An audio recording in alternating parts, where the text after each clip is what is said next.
Selamat pagi teman-teman. Selamat berjumpa kembali dalam ibadah online pada pagi hari ini. Senang berkumpul kembali pada ibadah online saat ini. Nah, sebelum memulai ibadah, mari kita bersama-sama bersatu dalam doa. Tuhan, terima kasih atas anugerah yang telah Engkau berikan sampai saat ini ya Tuhan. Kami bersyukur kami masih dapat berkumpul dalam ibadah online pada hari ini.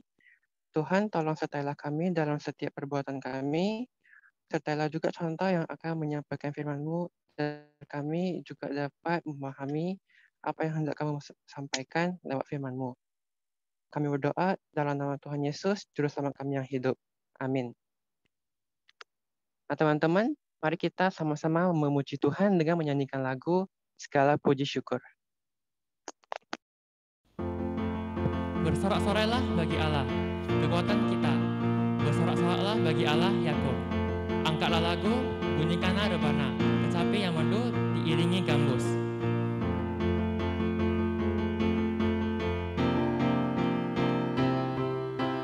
Segala puji syukur hanya bagimu Tuhan, sebab Kau yang layak dipuja. Kami mau bersorak, tinggikan nama-Mu. Haleluya. Soraklah haleluya, soraklah haleluya, haleluya. Soraklah haleluya, soraklah haleluya, haleluya.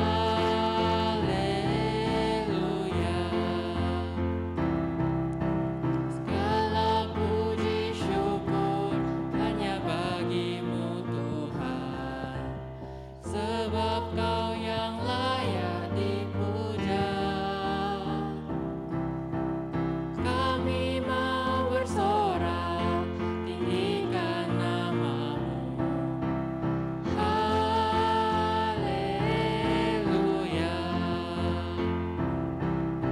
Soraklah haleluya, soraklah haleluya, haleluya.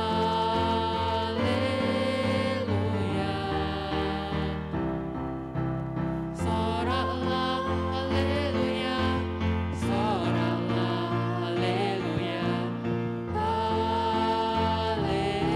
haleluya. Soraklah haleluya, soraklah haleluya, haleluya.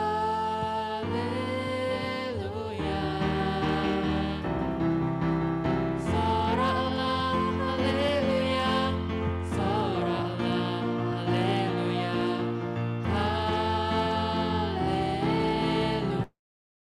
haleluya.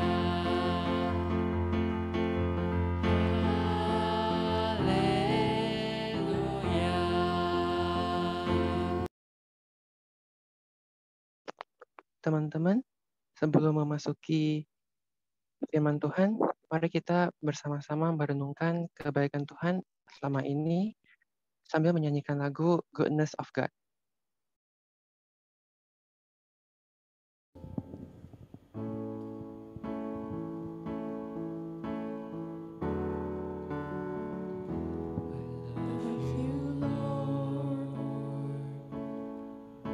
For your mercy never fails me. All my days I've been held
Mari teman-teman kita mempersiapkan diri kita untuk masuk dalam firman Tuhan. Saya mengundang kita untuk sekali lagi bersatu dalam doa.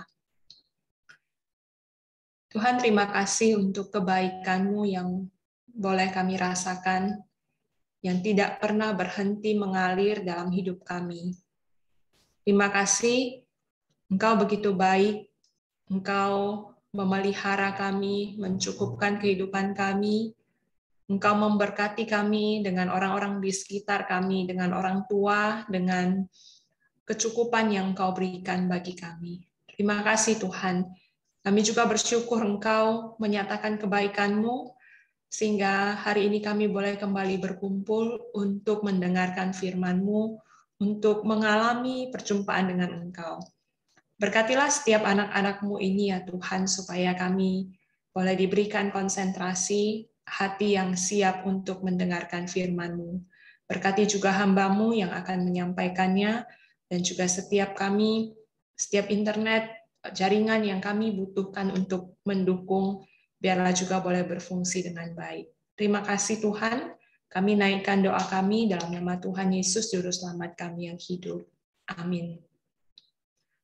Selamat pagi teman-teman, bagaimana kabarnya? Ya, kabarnya baik ya. Ya, bersyukur ya teman-teman, hari ini tanggal 13 Februari kita merenungkan satu bagian firman Tuhan, You are what you love. Nah teman-teman, kalau tanggal 13 Februari teman-teman ingatnya lebih ingat yang besoknya yang 14 Februari ya. Ya, memang temanya disesuaikan dengan Valentine. Kita akan merenungkan tentang cinta, tentang kasih. Nah, mari saya ajak kita untuk lihat dua bagian firman Tuhan ini. Yang pertama dari Yohanes 21 ayat 15 sampai 17. Nah, mari kita melihat ya. Saya akan bacakan untuk kita. Kita akan baca dari ayat 15 sampai 17 saja. Saya akan bacakan. Sesudah sarapan, Yesus berkata kepada Simon Petrus, Simon, anak Yohanes, apakah engkau mengasihi aku lebih daripada mereka ini? Jawab Petrus kepadanya, benar Tuhan, engkau tahu bahwa aku mengasihi engkau. Kata Yesus kepadanya, gembalakanlah domba-dombaku. Kata Yesus pula kepadanya untuk kedua kalinya, Simon, anak Yohanes, apakah engkau mengasihi aku? Jawab Petrus kepadanya, benar Tuhan, engkau tahu bahwa aku mengasihi engkau. Kata Yesus kepadanya, gembalakanlah domba-dombaku. Kata Yesus kepadanya untuk ketiga kalinya, Simon anak Yohanes, apakah engkau mengasihi aku? Maka sedih hati Petrus karena Yesus berkata untuk ketiga kalinya, apakah engkau mengasihi aku? Dan ia berkata kepadanya, Tuhan, engkau tahu segala sesuatu. Engkau tahu bahwa aku mengasihi engkau. Kata Yesus kepadanya, gembalakanlah domba-dombaku. Satu bagian lagi dari Matius 22, ayat 37 sampai 38.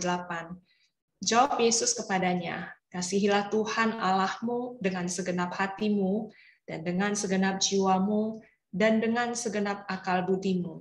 Itulah hukum yang terutama dan yang pertama. Demikian firman Tuhan. Nah, teman-teman kenal tidak dengan orang ini? Ayo, siapa yang kenal boleh tuliskan di kolom chat siapakah orang ini? Gak ada yang kenal? Atau pura-pura tidak kenal? Oh, iya, teman Elvina ya. Luar biasa. Siapakah dia? Tidak ada yang kenal dengan teman Elvina ini? Atau pura-pura nggak kenal ya kalian? Silakan ketik di kolom chat kalau kamu merasa kenal dengan dia, siapakah namanya?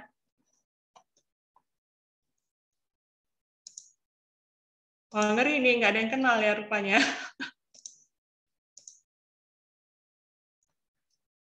Kinjeni. Contoh ini, wes. Thank you Stephen. Tapi nggak mirip ya. Ini mungkin saya 10 tahun yang lalu mungkin ya. Ya teman-teman, ini namanya Jennie ya, Jennie Blackpink ya. Teman-teman pasti tahu lah.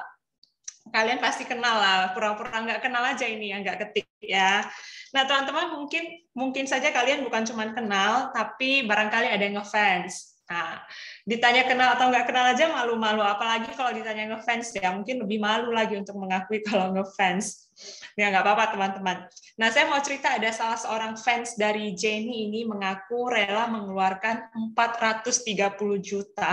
Luar biasa ya. Dia rela keluarkan uang dengan jumlah segitu supaya dinotis oleh Jennie. Nah, saking ngefansnya dengan Jennie, pria ini bikin billboard yang isinya mengajak Jennie makan malam karena dia tidak tahu bagaimana harus menghubungi Jennie. Maka dia buat billboard besar dan bayangkan dia habiskan 430 juta demi hal ini. Nah, memang kalau sudah fans berat, apapun pasti rela dilakukan ya, teman-teman. Kita lihat lagi satu pria ini. Dia rela operasi plastik waktu usianya 15 tahun, supaya dia bisa mirip dengan fansnya Michael Jackson. Teman-teman lihat itu Michael Jackson yang pakai topi, pria ini dari wajahnya yang seperti itu, dia operasi plastik beberapa kali sampai yang pakai baju kuning itu dia. Mirip sekali bukan dengan Michael Jackson. Dan dia sudah habiskan uang sekitar 400-an juta untuk operasi beberapa kali supaya terlihat makin mirip dengan Michael Jackson. Lihat satu wanita ini yang rela membuat tato wajah Harry Styles di wajahnya. Harry Styles ini penyanyi ya. Saking ngefansnya dengan Harry Styles, dia rela bikin tato itu di wajahnya. Tato itu kan permanen ya teman-teman, nggak bisa dihilangkan lagi. Nah, dia buat tato itu sebagai hadiah ulang tahun yang dia persembahkan untuk Harry Styles. Dia menganggap Harry ini adalah pria paling ganteng di dunia, gitu teman-teman. Luar biasa ya teman-teman. Kalau melihat contoh-contoh ini masih 3 contoh. Dan ketiga contoh yang saya sebutkan ini membuktikan bahwa keinginan hati manusia itu mampu menjadi magnet yang menariknya untuk melakukan hal sesuai dengan keinginan tersebut. Manusia itu pada dasarnya digerakkan oleh kerinduan hati atau keinginannya. Dan kalau saya mau katakan kerinduan hati atau keinginan itu adalah sesuatu yang kita cintai, sesuatu yang kita kasihi. Nah, karena sesuatu yang kita kasihi itu pasti akan menggerakkan kita melakukan sesuatu, ada seorang yang menyimpulkan bahwa sebenarnya kita itu didefinisikan oleh apa yang kita kasihi. You are what you love. Nah, menarik ya kalimat ini, you are what you love. Kita itu adalah apa yang kita kasihi, apa yang kita cintai. Maksudnya begini teman-teman, kalau kita mengasihi sesuatu, ambil contoh kita mencintai Blackpink, kita ngefans, betul-betul suka sama Blackpink, atau kita suka BTS, atau kita benar-benar suka sama games, benar-benar mengasihi games, maka kita akan melakukan apapun demi kita bisa bertemu dengan BTS, demi kita bisa ketemu dengan Blackpink, atau kita akan rela tidak makan, tidak tidur, demi kita bisa main game sepuasnya. Nah, lihat ini teman-teman. Kita itu didorong oleh apa yang kita kasihi. You are what you love. Tidak salah apa kata penulis, apa kata teolog ini. You are what you love. Karena cinta terhadap sesuatu akan menggerakkan kita untuk melakukan apa saja yang kita bisa untuk mengejar hal itu. Nah, maka karena kasih itu menjadi penggerak bagi kita, maka kasih itu selalu ada dulu mendahului perbuatan. Jadi kasih itu yang mendorong kita untuk melakukan perbuatan. Kayak tadi ya, kita suka apa, mencintai apa, maka kita akan melakukan sesuatu. Kasih itu selalu ada dulu. Nah, berarti supaya perbuatan kita itu benar, maka kasih kita harus diarahkan pada hal yang benar juga. Ini simple logic kan, teman-teman? Supaya perbuatan kita benar, maka kasih kita itu harus diarahkan pada hal yang benar.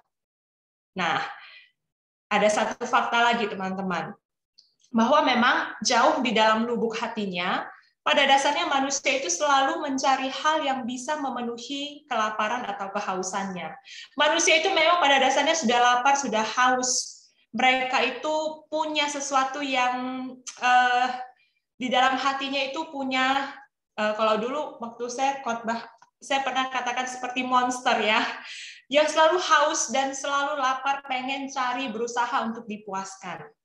Dan seringkali kita memenuhi kelaparan, kehausan itu dengan sumber yang salah. Kita pikir uang, kesenangan, nafsu seksual, nonton, drakor, makanan, games, pekerjaan mungkin, atau prestasi kita, pengakuan orang lain, itu semua kita pikir bisa memuaskan kerinduan kita yang terdalam. Tidak heran kita melihat orang bisa kecanduan main game, kecanduan nonton, kecanduan misalnya mengejar prestasi, karena dia pengen mengisi kekosongan itu. Tapi ternyata semakin diisi dengan semua hal-hal yang tidak tepat ini, semakin kita merasa haus, semakin kita ingin lebih, dan semakin kita tidak bisa mendapatkan kepuasan itu. Kenapa? Karena memang kehausan atau ruang kosong itu cuma bisa diisi oleh Allah, sumber yang tepat. Karena Tuhan memang menciptakan kita untuk Dia, dan hati kita tidak akan mendapatkan kepuasan yang sesungguhnya di dalam Dia. Saya suka sekali dengan kalimat ini ya. Mungkin kalian sudah pernah dengar beberapa kali ketika saya khotbah ya. Karena memang ini faktanya teman-teman. Ini yang dikatakan oleh Bapak Gereja Agustinus, engkau menciptakan manusia untuk dirimu, dan hati kami itu tidak akan bisa mendapatkan kepuasan, tidak akan bisa tenang, sampai kami menemukannya di dalam Tuhan. Nah teman-teman, seringkali kita mengabaikan ini, dan kita mencarinya, mengisinya dari sumber yang salah. Kalau hari ini apa yang paling teman-teman rindukan?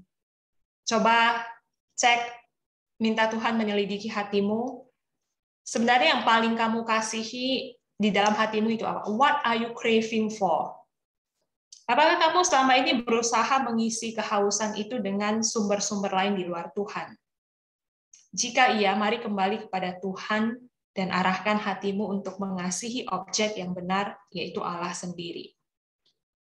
Nah, teman-teman, berangkat dari semua hal ini, kita bisa punya satu frame kerangka buat kita paham kenapa ketika Yesus bangkit dan kembali menampakkan diri kepada Simon Petrus, hal yang dia tanyakan adalah, Simon anak Yohanes, apakah engkau mengasihi aku lebih daripada mereka ini? Seperti yang tadi kita bacakan. Ini adalah peristiwa ketika Yesus sudah bangkit dan menampakkan diri kepada murid-murid, dan Yesus tanya kepada Simon, apakah engkau mengasihi aku lebih daripada pekerjaanmu, daripada ikan yang kamu dapat, daripada sahabatmu, daripada keluargamu? Nah, kalau kita tahu latar belakang ceritanya, maka kita akan memahami bahwa pertanyaan ini bukan cuma sekedar basa-basi. Mari kita mundur sejenak ke belakang. Sebelumnya, Simon Petrus itu adalah murid yang ngakunya rela mati demi Yesus, yang siap membela Yesus. Tapi ternyata dia cuma ngomong doang. Nah, malam itu, waktu Yesus ditangkap dan diadili sampai akhirnya dia disalibkan dan mati, Petrus cuma jadi seorang pengecut dan pengkhianat. Teman-teman bayangkan, waktu itu Yesus sedang diadili. Ada orang yang berpapasan dengan Petrus dan tanya ke dia, kamu itu kan orang yang sama-sama dengan Yesus kan? Kamu itu muridnya kan? Kami pernah lihat kamu bareng-bareng dengan Yesus itu. Dan yang ngomong ini adalah cuma orang biasa. Bahkan dia hanya hamba perempuan yang tidak dianggap pada waktu itu. Tapi karena takut, Petrus malah menjawab, bukan, siapa dia? Aku tidak kenal Yesus yang kamu ceritakan itu. Dan dia lakukan ini bukan cuma sekali, teman-teman. Dia lakukan ini 3 kali. Dia menyangkal kalau dia kenal Yesus. Dan setelah sadar dia menyangkal Yesus 3 kali, Petrus menangis sejadi-jadinya. Dia mengakui kesalahannya dan dia bertobat. Dan yang jauh lebih luar biasa, Yesus tidak memandang hina Petrus, tapi dia tetap mau menerima si Petrus ini. Maka ketika Yesus bangkit dan menampakkan diri kepada murid-murid, ada satu momen perbincangan antara dirinya dengan Petrus. Dan Yesus kembali memberikan kesempatan kepada Petrus ini dan mengajak dia untuk berkomitmen kembali. Yesus juga tanyakan kepada Petrus 3 kali. Petrus menyangkal Yesus 3 kali, Yesus tanyakan kepada dia pertanyaan yang sama 3 kali, apakah engkau mengasihi aku? Yesus ingin si Petrus ini diingatkan kembali akan kasih-Nya. Dulu Petrus ini cuma seorang nelayan biasa yang dipanggil untuk mengikuti Yesus jadi muridnya, sampai akhirnya Yesus ini mati dan bangkit kembali. Dan sekarang Petrus dipercayakan sebuah tanggung jawab yang baru untuk menggembalakan domba Allah yang dimulai dengan kasihnya kepada Yesus. Dan kasih itu sudah menjadi penggerak bagi Petrus untuk menggembalakan domba-domba Allah. Bahkan sampai akhirnya dia juga rela mati demi Kristus. Menurut catatan sejarah, Petrus ini mati dengan cara disalibkan terbalik. Waktu dia mau disalibkan, dia katakan, salibkan aku dengan cara terbalik. Kepalanya yang di bawah, kakinya yang di atas. Dia katakan, aku tidak layak mati seperti Yesus. Teman-teman lihat, seorang yang dulunya pernah menyangkal Yesus, tapi setelah kasihnya kepada Allah itu dikobarkan kembali. Kasihnya diarahkan pada hal yang benar, pada Allah, pada Yesus, maka dia kini menjadi orang yang hidupnya memuliakan Tuhan dan dipakai luar biasa oleh Tuhan. Nah, sampai di sini teman-teman. Kalau kita sudah tahu tadi bahwa pada dasarnya kita itu digerakkan oleh kasih, dan kita tahu bahwa harusnya hati kita itu diarahkan untuk mengasihi Allah, sekarang pertanyaannya bagaimana caranya kita bisa mengasihi Tuhan? Gitu kan? Harusnya kan kita mengasihi Tuhan. Sekarang pertanyaannya, bagaimana saya bisa mengasihi Tuhan? Teman-teman, saya mau katakan bahwa kita tidak mungkin bisa mengasihi Tuhan dari diri kita sendiri. Bukan cuma tidak mungkin, tapi kita tidak bisa mengasihi Allah kalau Allah tidak terlebih dahulu mengasihi kita. Kalau Allah tidak terlebih dahulu mengasihi kita, kita nggak mungkin bisa mengasihi Dia. Dan kebenarannya adalah Allah itu adalah kasih. Kasih itu adalah natur Allah yang tidak bisa dipisahkan dari dirinya. Karena Allah adalah kasih. Lihat, definisinya kasih. Nah, maka Allah tidak mungkin tidak mengasihi. Dia mengasihi kita dengan kasih yang kekal. Kita sudah bahas minggu yang lalu. Kasihnya itu sudah ada dari dulu, sekarang, sampai seterusnya. Dan kasihnya kepada kita ini bukan karena kita ini ada apanya, bukan karena kita layak, kita hebat, tapi Allah mengasihi kita, bahkan memilih kita jauh sebelum dunia dijadikan, karena dirinya sendiri adalah kasih. Dan kasihnya itu bukan cuma bicara soal perasaan, kayak kita pakai feeling ya, saya kasihi orang lain, hanya sekedar feeling, bukan. Tapi Allah mengasihi bicara soal tindakan Dia juga. Dan kasih itu Dia buktikan bagi kita, ketika Dia mengutus Yesus untuk datang ke dunia dan mati menebus dosa kita dari hukuman kekal. Nah, teman-teman, ini yang sudah dirasakan oleh Petrus. Dia bukan cuma lihat dengan mata kepalanya sendiri bagaimana Yesus itu disiksa, mati, dan disalibkan untuk dia. Tapi dia alami secara pribadi bahwa Yesus lakukan itu untuknya. Dan Yesus yang sama juga bangkit dan hidup kembali, memberinya hidup yang baru dan kesempatan yang baru untuk menggembalakan domba-domba Allah. Nah, teman-teman, karena Allah sudah terlebih dahulu mengasihi kita, maka pertanyaannya bukan bagaimana saya mengasihi Allah, tapi bagaimana saya merespon kasih Allah itu. Titik beratnya, lihat, bukan lagi apa yang bisa saya lakukan untuk mengasihi Allah, karena Allah yang mulai terlebih dahulu.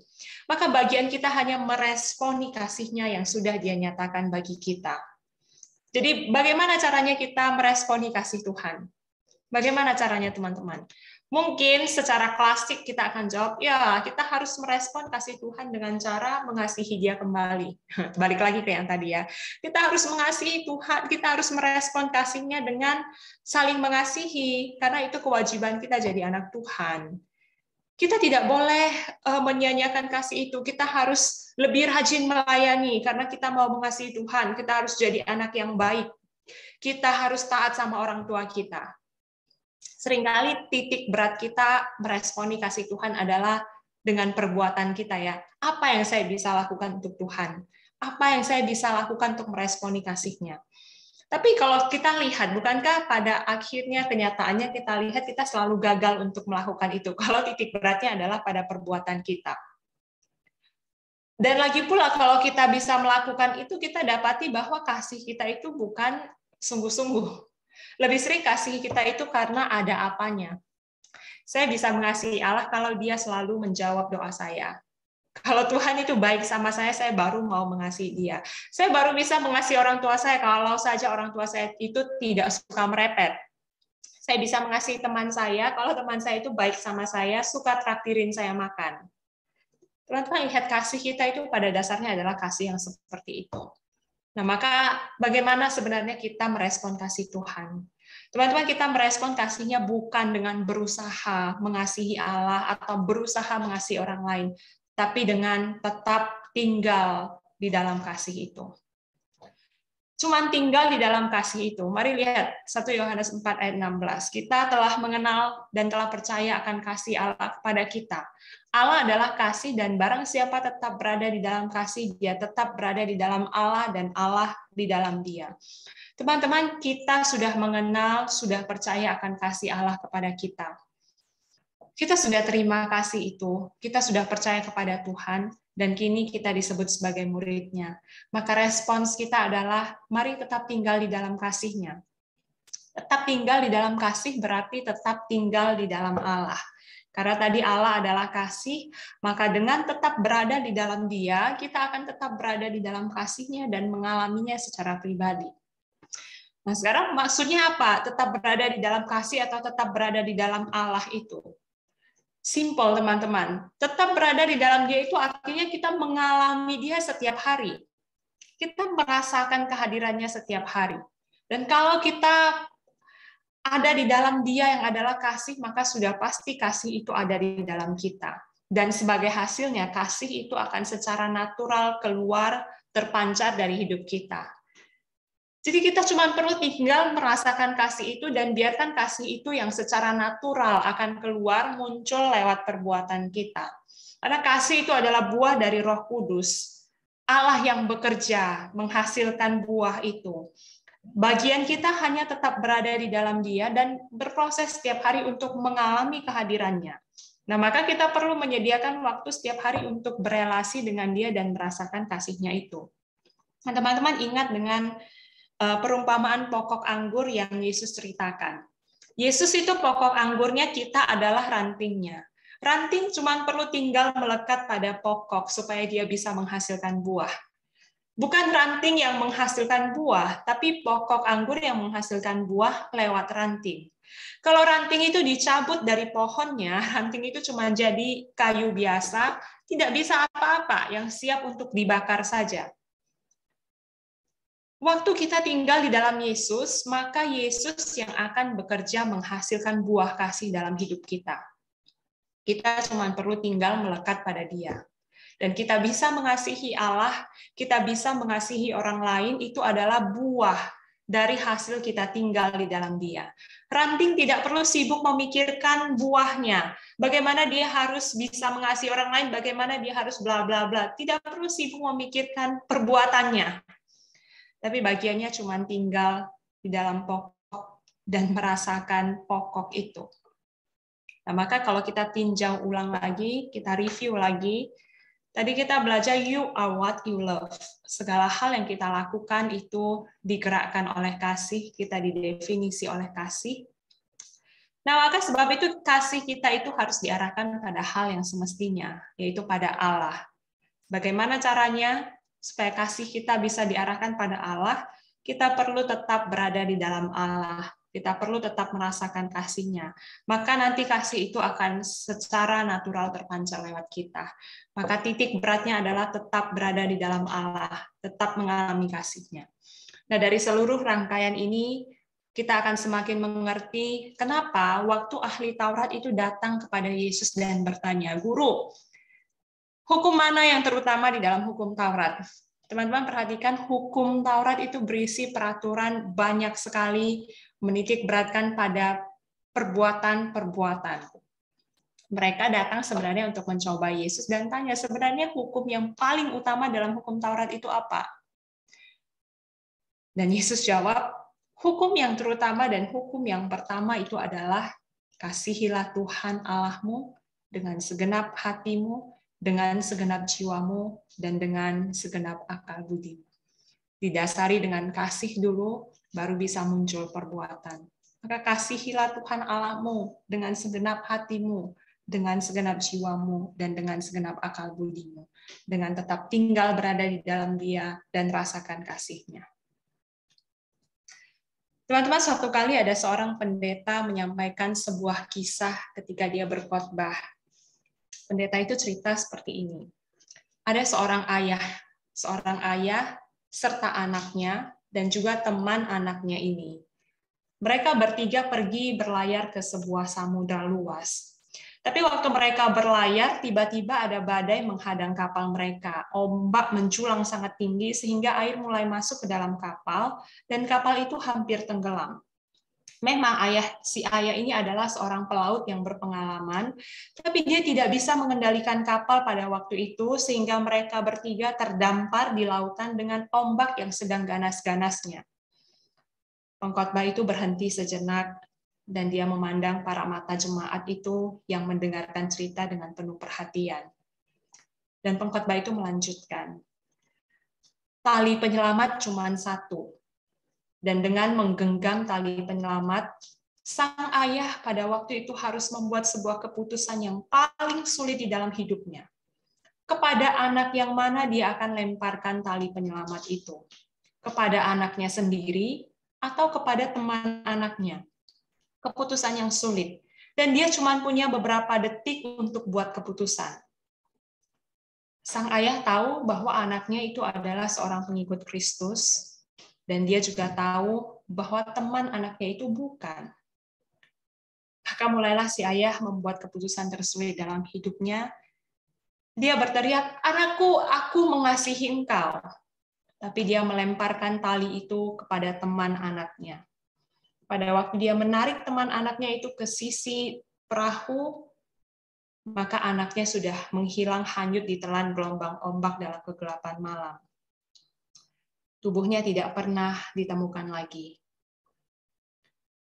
Si pendeta melanjutkan, sang ayah itu tahu kalau anaknya akan masuk ke dalam kekekalan dan akan diselamatkan oleh Yesus.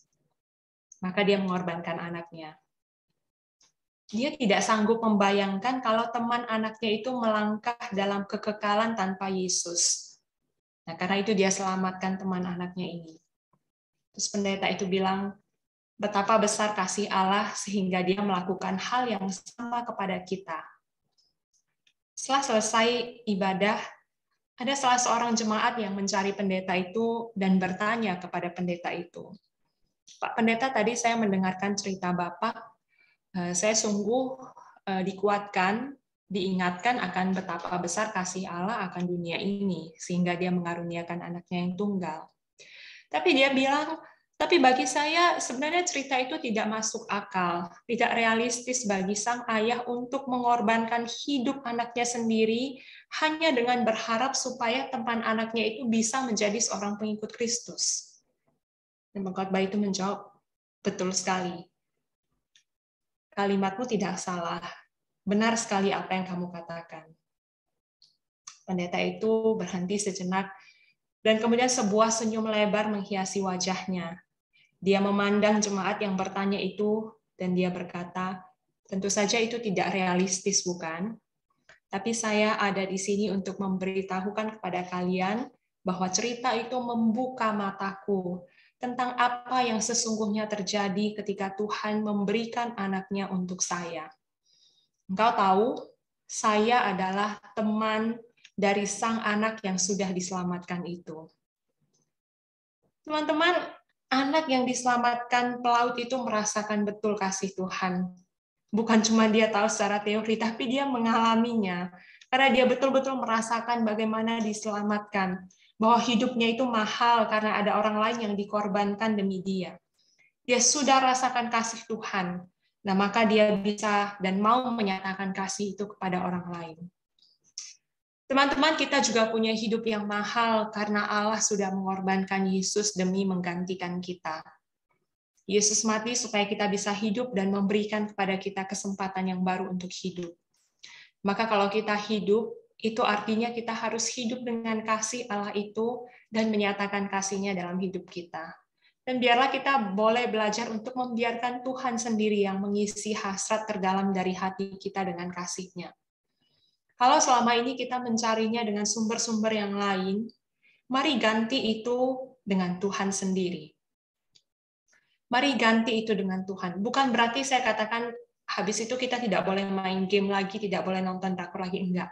Tapi mari ganti sumber kepuasan kita dengan Tuhan, sehingga kita ketika lakukan main game, ketika kita nonton, bukan lagi kita lakukan untuk mencari kepuasan, tapi kita sudah dapatkan di dalam Tuhan, dan sumber lain itu hanya sebagai alat mungkin untuk kita refreshing. Kita tidak crave for that, buat kita sampai kecanduan, diperbudak oleh hal-hal itu, karena kita telah mencarinya sendiri dalam diri Allah sendiri. Mari kita berproses untuk merasakan kasih Tuhan setiap hari, dengan datang dan berelasi dengan Dia lewat firman-Nya. Dan kamu akan lihat, kamu akan rasakan bagaimana Tuhan mengisi hatimu dengan kasih-Nya. Dan kasih itu secara natural akan terpancar lewat pikiran, perkataan, perbuatan, dan tindakanmu. Dan hidupmu akan berbuah banyak bagi orang lain. Dan ketika Yesus menanyakanmu dengan pertanyaan yang sama, apakah engkau mengasihi aku lebih daripada semua ini? Kamu juga bisa seperti Petrus yang menjawab, Tuhan, Engkau tahu segala sesuatu, Engkau tahu bahwa aku mengasihi Engkau. Mari kita tundukkan kepala dan kita berdoa.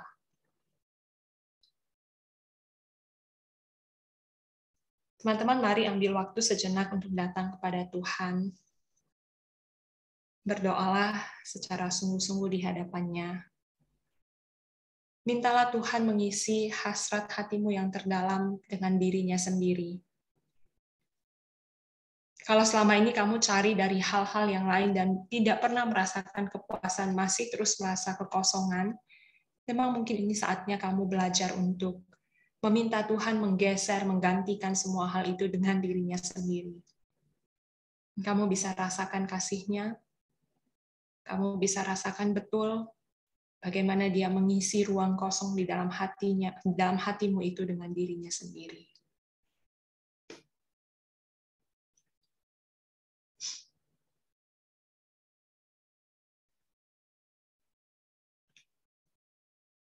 Tuhan, terima kasih untuk firman-Mu yang boleh kami dengar hari ini. Biarlah kami boleh belajar, Tuhan, untuk terus mengalami kasih-Mu, terus berada tinggal di dalam kasih-Mu. Biarlah anak-anak-Mu ini boleh merasakan kasih Tuhan yang begitu luar biasa yang telah mengasihi mereka, dan membiarkan Tuhan sendiri yang bekerja di dalam diri mereka menghasilkan buah-buah kasih dalam hidup mereka. Terima kasih Tuhan, kami bersyukur berdoa dalam nama Tuhan Yesus, Juru Selamat kami yang hidup. Amin.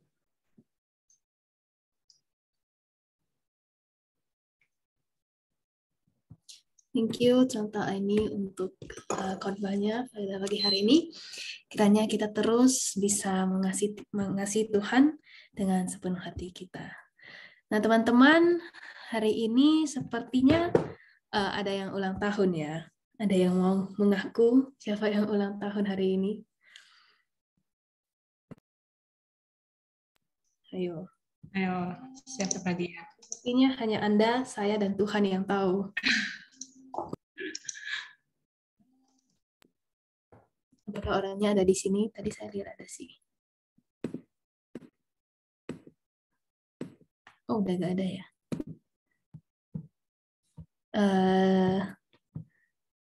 Oh, kayaknya udah left deh. Oke, gak apa-apa teman-teman. Kalau gitu nanti kita ucapkan aja di grup. Ya teman-teman jangan leave dulu hari ini soalnya kita ada games. Jadi untuk gamesnya saya serahkan kepada Contoh Aini. Ya, jadi thank you Elvina. Jadi kan ini kita merayakan Valentine kan besok, dan kita ya sudah dipenuhi dengan love lah ya, dengan kasih. Jadi ini gamesnya simple. Ini kita semua berpartisipasi lah di dalam games ini, membuat sebuah karya besar, membuat sebuah masterpiece ya. Nanti karyanya minta tolong di screenshot terus nanti diupload lah ya. Jadi boleh saya minta host untuk share whiteboard.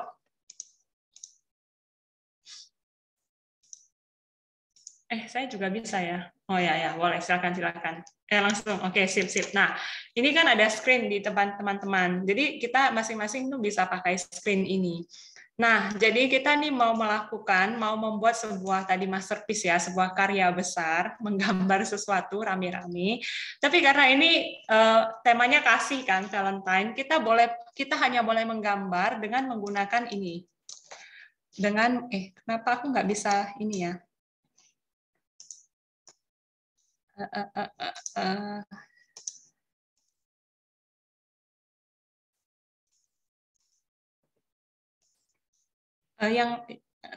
Kenapa aku nggak bisa coret ya? Klik view option, contoh view option lalu annotate. Ya. View option annotate. Ya, oke. Agak gaptek ya. Oke.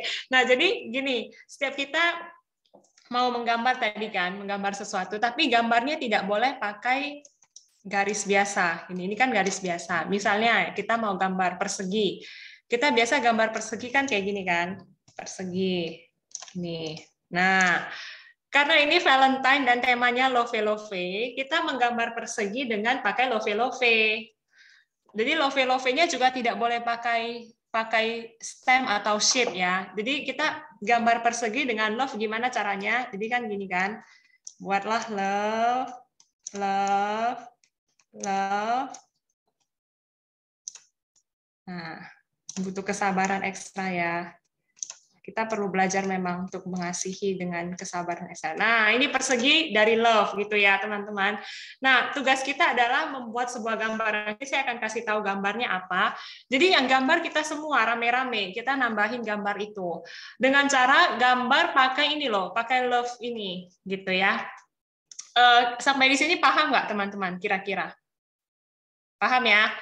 Paham ya? Jadi semua participate ya teman-teman. Semuanya kita buat satu gambar besar, masing-masing kita gambar. Ini boleh dihapus dulu semuanya. Oke, clear ya. Nah, jadi teman-teman kita mau menggambar sebuah pohon. Sebuah pohon dengan tadi ya, pakai love ya. Pakai love. Jadi masing-masing kita silahkan berkreasi, tambahkan gambarnya, buatlah pohon yang terbuat dari love. Nanti kita akan abadikan gambar ini, teman-teman. Silakan, dimulai dari siapa saja boleh. Contoh Andre lah, buka dasar, contoh Andre, buka dasar. Kasih, kita buat pohon ya, pohon besar, pohon cinta. Pohon cinta. Nah, kita mulai dari bawah ya. Iya. Inilah. Ya teman-teman. Ayo sambung.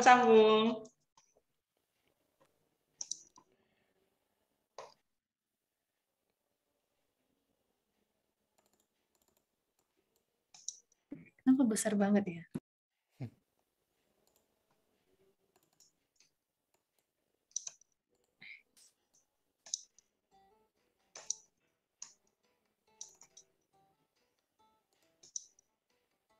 Nah, silakan. Nggak harus satu ya, satu orang gambar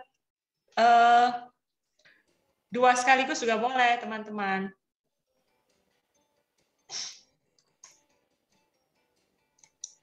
Sebanyak mungkin, silakan yang belum. Jangan malu-malu. Ayo kita gambar, kita lihat ini kesehatian kita ya. Apakah kita ini sehati ya, bisa buat pohon dari hati. Ya. Kita menjadi pohon cinta ini ya.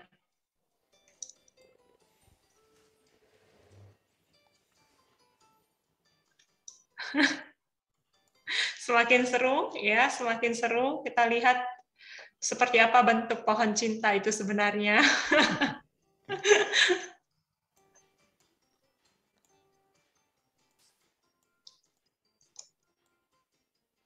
ya, setelah dari sini bisa langsung buat love yang sempurna.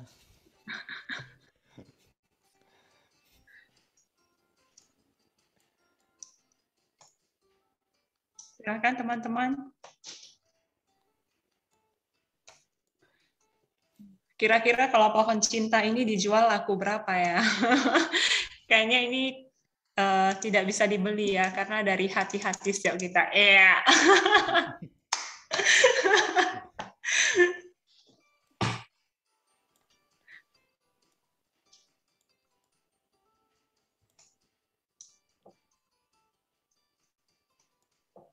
Iya, iya.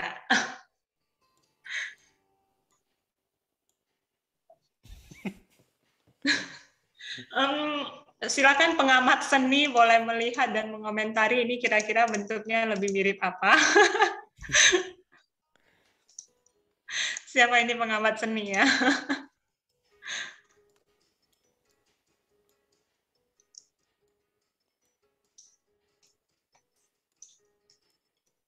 Mungkin bisa dikasih outline-nya biar lebih jelas bentuknya apa.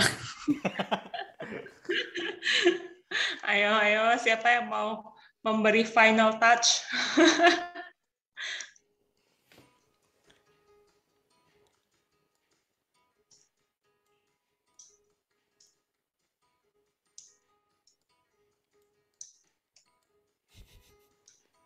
Ini seperti pohon beringin yang berpenghuni ya. Ada penghuninya. Atau seperti, ayo imajinasi teman-teman, seperti piala. Ini seperti Jangan-jangan apa? ini pohon kehidupan. Yes. Ya, Jonathan Billy beraksi memberikan touch. Ya.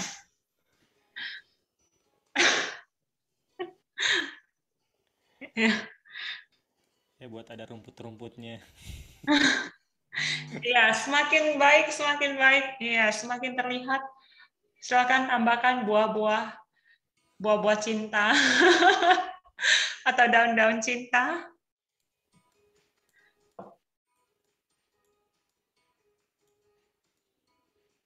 Oh, luar biasa ya, ini jadi karya seni yang indah loh, mahakarya, masterpiece tim GKI Medan.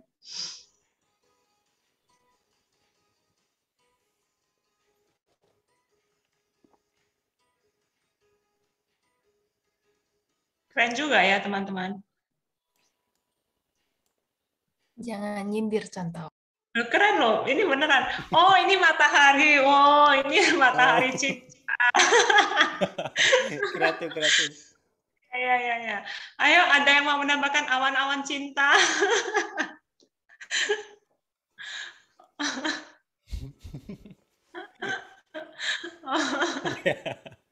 Mulai beraksi. Ya. Oh, ada burung cinta ya, burung.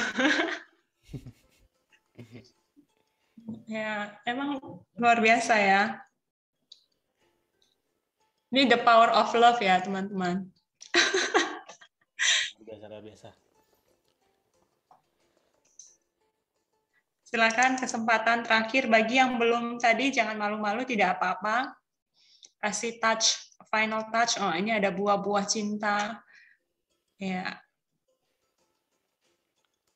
Iya. Wis. Keren juga ya. Semakin inilah.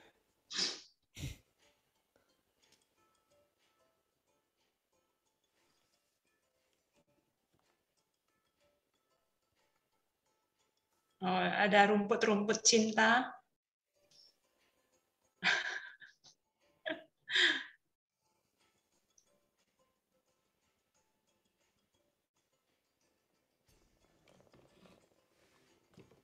Silakan. Kita tunggu beberapa saat lagi untuk menyelesaikan ini.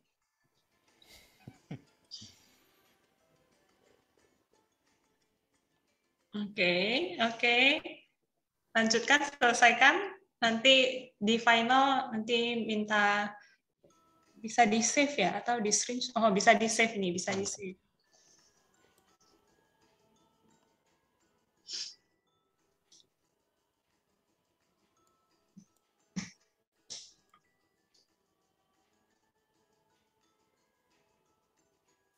Oke. Silakan selesaikan yang belum selesaikan sampai nanti kita stop.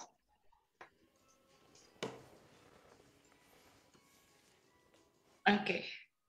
10, 9, 8,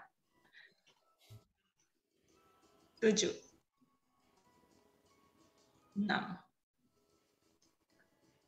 5, 4, 3, 2, 1. Selesai. Yeay. Silakan yang tadi mau menyelesaikan final touch ya, selesaikan. Oke, selesaikan final touch. Ya. Ya, luar biasa. Mari kita tepuk tangan untuk masterpiece kita, pohon cinta yang sangat luar biasa ini. Luar biasa. Oke, kita save ya. Save, teman-teman bantu save juga yang bisa ya, supaya nanti ada backup. Siapa tahu ininya. Sudah save ya? Oke, ya sudah save. Oke, thank you teman-teman buat partisipasinya. Nanti ini kita akan pajang ya dalam nanti akan di-share di grup dan di Instagram kita. Berbanggalah kita. Dan ini ingatkan kita ya untuk tema hari ini, belajar untuk kalau nanti teman-teman boleh save juga untuk diri sendiri. Ini bisa jadi reminder kita untuk ingatkan kita akan apa yang kita sudah pelajari hari ini. Thank you yang sudah hadir, jangan live dulu. Happy Valentine semuanya. Biarlah di Valentine ini bukan cuma dirasakan sukacita bagi yang sudah punya gebetan atau yang sudah punya pacar, tapi setiap kita juga merasakan Valentine ini mengingatkan kita kembali akan kasih Tuhan dalam hidup kita ya. Ya, thank you teman-teman. Nah, pengumuman untuk teman-teman yang belum ambil tanaman, ada beberapa yang belum ambil, silakan ambil teman-teman, masih ada stoknya. Silakan yang sudah ambil tapi belum tanam juga silakan tanam. Mudah sekali menanamnya, tinggal masukin benihnya di dalam tanah, terus kamu siram setiap hari, taruh di luar yang ada matahari, dia pasti tumbuh. Saya sudah coba minggu yang lalu, dalam seminggu dia sudah keluar daun. Dan rasanya senang banget loh waktu kelihatan daun itu ya. Jadi kayak, wow, tiba-tiba keluar daun gitu. Nah, semoga kamu feel the same ya dalam proses itu. Dan kalau kamu sudah, ya kayak punya seseorang yang di post di Instagram itu yang sudah tinggi. Nah, teman-teman boleh ini ya, kamu kalau sudah kelihatan wujudnya, misalnya ada daunnya, entah seberapa tinggi pun itu, tolong foto saja, foto nanti kirim ke saya. Terus nanti saya kasih ke admin, ke si media pengurus kita untuk dia yang post di Instagram. Kalau teman-teman misalnya agak malu gitu ya, nggak apa-apa, kamu foto kirim ke saya atau kirim ke contoh Andre juga boleh. Nanti kita yang akan post ke Instagram, gitu ya. Jadi supaya teman-teman yang lihat itu terpacu. Kayak kemarin kan lihat punya orang, wih udah tinggi ya, kan keren kan. Apalagi kalau udah berbuah, wis langsung tahu dia itu buah apa. Gitu ya teman-teman. Nah minggu depan tanggal 20 Februari kita ada ibadah onsite online. Jadi kita tetap ketemu di Zoom bagi yang berhalangan hadir. Kalau memang kamu ada gejala flu atau sakit tenggorokan, memang dihimbau untuk ikut ibadah online di rumah. Tapi kalau memang kamu fit, kamu rasa sehat, dan orang tua mengizinkan untuk datang ke gereja, kami welcome mengundang teman-teman untuk datang ibadah di gereja sama-sama dengan prokes yang ketat juga tentunya ya. Kita perhatikan prokes bersama. See you next week teman-teman. Sebelum kita bubar, yuk kita foto yuk bareng-bareng dengan masterpiece kita.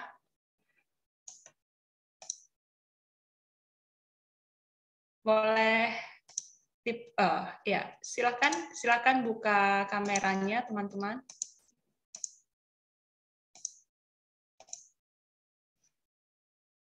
Ya, jadi fotonya bisa ini kayak gini, side by side gallery. Ya, ayo kita foto bersama-sama dengan masterpiece kita. Ayo.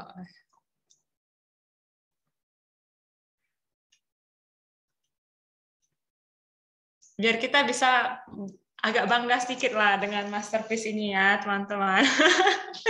Nah, oke, foto pertama biasa dulu ya, dengan gaya biasa, senyum. Oke, silakan. Yang belum buka kamera masih ditunggu. 5, 4, 3, 2, 1. Oh, Joby terinspirasi dari pohon itu ya. Di background-nya. Oke, ready? Oke. Sip, ready ya.